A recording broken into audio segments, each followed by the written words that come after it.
À la base, c'était vraiment la suite logique. Ça faisait un moment que j'en parlais sur LinkedIn, dans la newsletter, un peu partout sur Internet.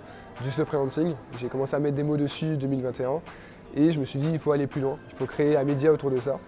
Je me suis dit le podcast, je commence à connaître. J'en avais un autre avant sur l'écologie, le climat, l'environnement. Donc rien à voir, mais en tout cas le format m'était familier.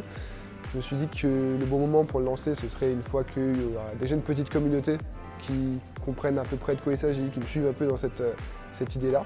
Et mars 2022, j'ai publié le premier épisode et là on a déjà fini une saison avec 20 épisodes, des épisodes solo, des épisodes avec des invités. Et pareil, ce podcast c'était encore une brique de plus, mais c'était que le début du mouvement Slow Freelancing.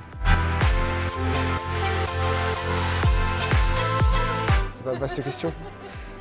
C'est un mode de travail, c'est pas que ça, c'est aussi une philosophie, c'est même un mouvement, dans le sens où c'est avant tout une manière de voir l'indépendance, d'être freelance, mais c'est aussi une manière de construire sa propre activité, de sortir un peu du système, c'est une manière de vraiment se réapproprier de notre liberté, le contrôle qu'on peut avoir quand on est indépendant. Et c'est aussi, tout simplement, en trois petites punchlines, c'est travailler moins, profiter plus et sans gagner moins, voire même en gagnant plus. Donc c'est un triptyque qui plaît plutôt pas mal.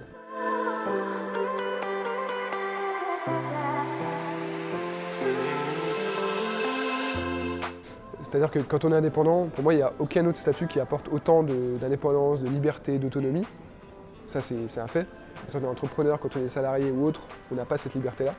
Mais on l'oublie parce que trop souvent, moi je vois plein de freelances qui se fixent des horaires fixes, des horaires de bureau, s'imposent des contraintes, s'imposent des objectifs de chiffre d'affaires, s'imposent plein de contraintes, ce qui fait qu'au final, ils sont eux-mêmes dans leur propre management toxique, limite, alors qu'en soi, ils pourraient avoir beaucoup plus de liberté, se permettre beaucoup plus de choses, aussi bien au niveau du rythme de travail que dans leur activité, que dans leur mode de vie perso, etc.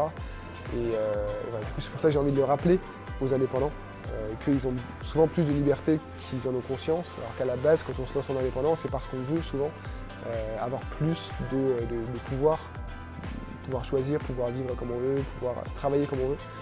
Mais voilà, c'est pas encore gagné. Merci.